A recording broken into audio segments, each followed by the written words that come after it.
அருமையானவர்கள், இந்த நாளிலும் அவனுடைய வார்த்தையை நம்மிடத்திலே கொண்டு வருகிறேன். நம்முடைய தேவன் நம்முடைய விசுவாசத்தை கனப்படுத்துகிறது. நம்ம விசுவாசத்துல என்ன பண்றோமோ அதை ஹானர் பண்ற கர்த்தரா இருக்கிறார். நீங்க பாருங்களேன், 2 ராஜாக்கள் 2ல 8 அப்புறம் 13, 14 படிக்கிறேன். அப்பொழுது எலியா தன் சால்வையை எடுத்து முறுக்கி தண்ணீரை அடித்தான். அது இரு பக்கமாக பிரிந்தது. அவர்கள் இருவரும் உலர்ந்த தரை வழியாய் அக்கறைக்கு போனார்கள்.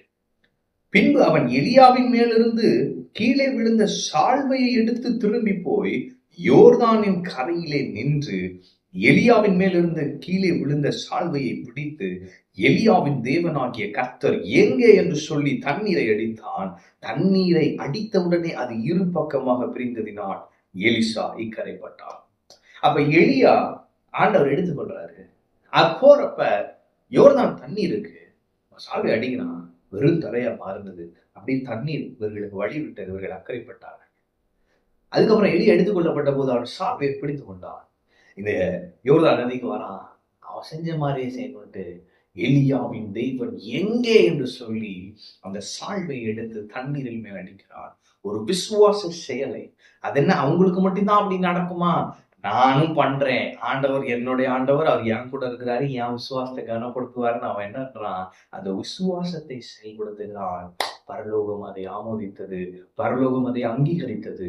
அவர் தண்ணீரை அடித்த மாத்திரத்திலே எலியாவின் தேவன் உன்னுடைய தேவன், அவர் இங்கே உன்னோடு தான் இருக்கிறார் என்பதை விளங்க செய்ய அவர் தண்ணீரில் பட்ட மாத்திரமே அது இரு பக்கமாக பிரிந்தது. எலிசா இக்கரைக்கப்பட்டான். ஆமென். எலிசா இக்கரைப்பட்டான். அப்ப இன்னைக்கு நான் சொல்லுகிறேன், தேவன் உங்கள் விசுவாசத்தை கனப்படுத்துகிறார். நிறைய நேரம் நமக்குள்ள ஒரு ஆசை வருது பாருங்க, அவங்க ஜோம் பண்ணி அவ்வளவு பெருசா நடக்குதே, நமக்கெல்லாம் எப்பயோ அப்படின்னு நினைக்கிறோம்ல. ஆண்டவர் அந்த ஆசையோடு அதை விட்டுற வேண்டாம், விசுவாசத்துல செயல்படு, உன் விசுவாசத்தை நான் கனப்படுத்துவேன் என்று சொல்கிறார். அப்ப இன்னைக்கு விசுவாசத்தை நம்ம செயல்படுத்த வேண்டும். ஏன்னா கிரியை இல்லாத விசுவாசம் செத்ததா இருக்கிறது என்று வசனம் சொல்லுகிறது. எனவே விசுவாச செயல்படுத்துங்க. விசுவாசத்துல நீங்க என்னென்ன பேசுறீங்களோ, விசுவாசத்துல என்னென்ன ஸ்டெப் எடுக்கிறீங்களோ, கர்த்தர் ஹானர் பண்ணுவாரு, கனப்படுத்துவாரு. எலியாவின் தேவன் எங்கே? அவர் இங்கே.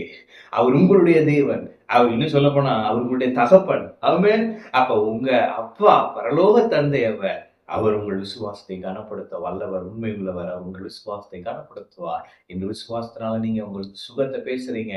இந்த விசுவாசத்தினால இன்று உங்களுக்கு செழிப்பை பேசுறீங்க, சமாதானத்தை பேசுறீங்க. கர்த்தர் அதை கனப்படுத்தி உங்க விசுவாசத்தின் படியே உங்களுக்காக அப்படி செய்வார். ஆமென். கர்த்தர் உங்களோடு இருக்கிறார். கர்த்தர் உங்களை ஆசீர்வதிப்பார்.